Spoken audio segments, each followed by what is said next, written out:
Episode 51। नमस्ते दोस्तों, SK anime में आपका स्वागत है। आज हम बात करेंगे नारुतो शिपुडेन के एपिसोड 51 के बारे में, जहां आपको मिलेंगे और भी ज्यादा एक्शन और इमोशन। तो चलिए बिना किसी देरी के शुरू करते हैं आज का शानदार एपिसोड। तो एपिसोड की शुरुआत में हम देखते हैं साकुरा वो ड्राइंग देख रही थी और वह लिटरली बहुत खुश थी। वहीं नारुतो कहता है कि हाँ, मैं जानता हूं, और वह पहली बार हंसा भी। तभी यामातो साई का बैग चेक कर रहे थे और उससे एक बुक निकालते हैं और कहते हैं कि यह यहाँ क्या कर रहा है। फिर हम देखते हैं कि दरवाजा खुलता है और फिर साई झांकता है। वैसे अंदर सास्के सोया हुआ था। उधर यामातो कहते हैं कि यह बुक साई के बैग में था और यह बुक ओनबू ब्लैक ऑप्स के पास रहता है। इसमें जितने लोग हैं उनको असैसिनेट करना होता है। वहीं साई एक स्क्रॉल निकालता है। फिर साकुरा कहती है कि इन फोटो में क्रॉस क्यों लगा हुआ है। यामातो बताते हैं कि इसका मतलब है कि यह लोग मारे गए हैं। नारुतो कहता है कि तो ये सब साई के पास क्या कर रहा है। फिर यामातो एक फोटो दिखाते हैं और उसमें और कोई नहीं सास्के रहता है। ये देखकर सभी शॉक हो जाते हैं। उधर साई जोत्सु करता है और कहता है कि Ninja art super beast scroll. Yamato कहते हैं कि हाँ, मैं समझ गया। नारुतो पूछता है कि क्या हुआ, बताओ हमें। यामातो कहते हैं कि साई कमीशन ओरोचिमारू से मिलना नहीं था। उधर साई अपने इंक से बना सांप को अंदर भेजता है। यामातो कहते हैं कि साई का असली मिशन था, वहीं सांप धीरे धीरे अंदर जा रहे थे।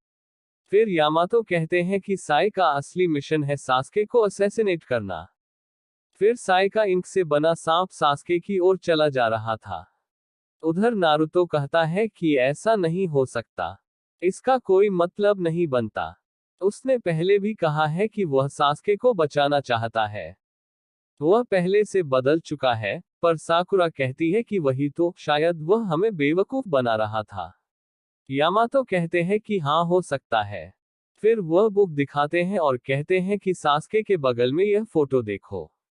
ये हिडन मिस्ट से था और यह एक जोनिन है। साकुरा कहती है कि इसका मतलब साई ने इसे मार दिया। यामातो कहते हैं कि हाँ, और इसको हराना आसान नहीं था। इसका मतलब साई कुछ भी कर सकता है अपने मिशन को कंप्लीट करने के लिए। साकुरा कहती है कि इसका मतलब वह हमेशा स्माइल करता है ताकि किसी को पता ना चले। यामातो कहते हैं कि इस बुक को देखकर लग रहा है कि जितने भी लोग लीफ को नुकसान पहुंचाने की कोशिश की है, उनको इस दुनिया से साफ करने का मिशन दिया होगा साई को। उधर हम देखते हैं वह सांप सास्के के ऊपर चढ़ने लगता है। फिर यामातो कहते हैं कि डांजो का अल्टीमेट प्लान था कि वह ओरोचिमारू का होस्ट को ढूंढे और उसे खत्म कर दे। इसलिए साई ओरोचिमारू से मिलना चाहता था और मुझे नहीं लगता कि वह लीफ को धोखा देना चाहता है। यह कोई आसान काम नहीं है। नारुतो कहता है कि यहाँ खड़े होकर कंप्लेन करने का समय नहीं है।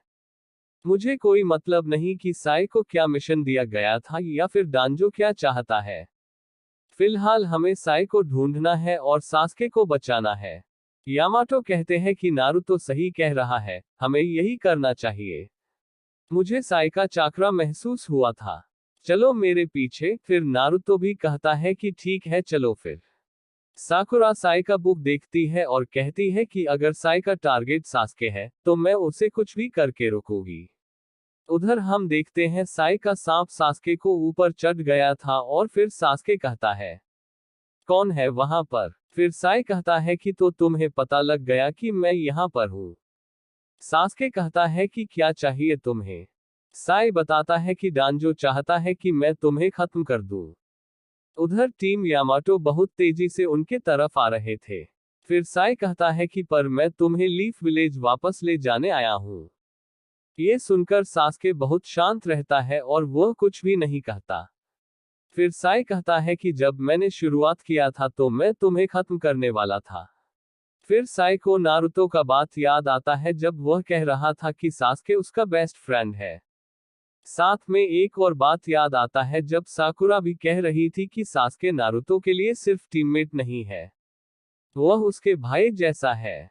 साई कहता है कि तुम दोनों के बीच एक बॉन्ड है और मैं उसे प्रोटेक्ट करने के लिए यहाँ पर आया हूँ। सास्के कहता है कि बॉन्डर तो तुम्हें कोई और एक्सक्यूज नहीं मिला मुझे नींद से उठाने के लिए। फिर हम देखते हैं सास्के अपने शारिंगन का यूज करता है और ये देखकर साई भी अपने स्नेक से उसे पकड़ने की कोशिश करता है। लेकिन तभी हम देखते हैं वहां एक बहुत बड़ा धमाका होता है। ऑफ कोर्स ये सास्के ने किया होगा। उधर नारुतो को भी यह धमाका महसूस होता है और पूछता है कि यह क्या था। यामाटो बताते हैं कि यह साई का चाकरा था। साकुरा कहती है कि यह आवाज ऊपर से आ रहा है। बाहर यामाटो को क्लोन कहता है कि वो क्या है। काबुटो मन में कहता है कि लगता है नींद से वो जाग गया। फिर हम देखते हैं जहां पर धमाका हुआ था वहां साई जमीन पर बैठा हुआ था। फिर वह उठने की कोशिश करता है और कहता है कि यह कमाल का था। उसने मेरा जोत्सु तोड़ दिया, वह भी बिना कुछ किए। फिर साई ऊपर देखता है। उधर यामातो और बाकी लोग भी उस ओर जा रहे थे। उन लोगों को काफी टाइम लग रहा था। उधर साई भी उठ जाता है और फिर वह ऊपर देखता है और फिर हम देखते हैं वहां तीनों लोग रुक जाते हैं और नारुतो को कुछ दिखता है। फाइनली उनको बाहर जाने का रास्ता मिल चुका था। साकुरा कहती है कि तो ये रहा, फिर वह बहुत तेजी से दौड़ने लगती है। यामाटो उसे रोकने की कोशिश भी करते हैं, लेकिन वह कुछ नहीं सुनती। फिर वह फाइनली उस गुफा से बाहर निकल जाती है और सीधा जाकर साई को पकड़ती है और कहती है कि बहुत हुआ, अब बताओ मुझे तुम क्या करने वाले थे। तुम्हें कितनी बार समझाया है। तभी ऊपर से सास्के कहता है साकुरा और यह आवाज सुनकर साकुरा घबरा जाती है और साथ में शॉक भी हो चुकी थी। अंदर नारुतो को भी यह आवाज आता है और वह भी बेचारा शॉक में था। फिर साकुरा ऊपर देखने जा रही थी और कहती है कि यह आवाज और फाइनली वह ऊपर देखती है और भाई ऊपर अपना हीरो सास्के खड़ा होता है जो सूरज की वजह से दिख नहीं रहा था। अंदर नारुतो से वेट नहीं हो रहा था, तो वह भी दौड़ने लगता है। लेकिन थोड़ी ही दूर में बेचारा नारुतो गिर जाता है जमीन पर। फिर वह उठता है और फिर वह दौड़ने लगता है एंड फाइनली वह भी गुफा से बाहर निकल जाता है और वह ऊपर देखता है और हमें देखने को मिलता है सास्के उचिहा। फिर वह कहता है कि ओ नारुतो, तो तुम भी यहाँ पर हो क्या? काकाशी भी यहाँ पर है। तभी यामाटो आते हैं और कहते हैं कि बदकिस्मती से वह यहाँ पर नहीं है और हम तुम्हें लीफ लेकर जाएंगे। फिर सास्के सबको देखता है और कहता है कि टीम काकाशी। वहीं साए अपना स्वॉर्ड निकालता है और साकुरा कहती है कि मुझे पता था साए, ऐसा मत करो। ऊपर सास्के कहता है कि तो यह मेरा रिप्लेसमेंट है। मुझे लगा था टीम में ऑलरेडी एक वीक था और यह कुछ बॉन्ड को प्रोटेक्ट करना चाहता है मेरे और नारुतो के बीच में। साकुरा ये सुनकर कहती है कि मुझे लगा था तुम्हें मिशन दिया गया है सास्के को खत्म करने का। लेकिन साई कहता है हाँ ये सच है, लेकिन मैं बदल गया हूँ। मैं किसी से ऑर्डर नहीं लेने वाला। थैंक्स नारुतो, तुमने मुझे सब कुछ याद दिला दिया। फिर साई कहता है कि मुझे तुम्हारे बारे में ज्यादा कुछ नहीं मालूम सास्के, लेकिन ये लोग तुम्हें खोना नहीं चाहते। लेकिन साथ में ये लोग उस बॉन्ड को खत्म करना नहीं चाहते। सास्के कहता है कि हाँ तुम सही कह रहे हो, इसलिए मैंने इन लोगों को अपनी जिंदगी से हटा दिया। ये सुनकर सभी लोग नीचे से शॉक हो जाते हैं। फिर हम देखते हैं एक फ्लैशबैक जिसमें सास्के इटाची से लड़ रहा था। लेकिन वह बहुत बुरी तरह पिटता है और इटाची कहता है कि तुम अब भी बहुत कमजोर हो और वैसे तुम कभी ताकतवर नहीं बन सकते। ये सब सोचकर सास्के अंदर से बहुत ज्यादा गुस्सा हो रहा था और कहता है कि तुम्हें दिख ही रहा होगा, अब मेरा बॉन्ड बदल चुका है, मेरे और मेरे भाई का बॉन्ड, नफरत का बॉन्ड। तो दोस्तों, ये था नारुतो शिपुडेन एपिसोड 51। अगर आपको यह एपिसोड पसंद आया हो तो लाइक जरूर करें और अपने दोस्तों के साथ शेयर करें। अगर आप और भी शानदार एनीमे वीडियो चाहते हैं तो एसके एनिमे को सब्सक्राइब करना न भूलें। मिलते हैं अगले एपिसोड में, तब तक के लिए अपना ख्याल रखें और एसके एनिमे के साथ बने रहें।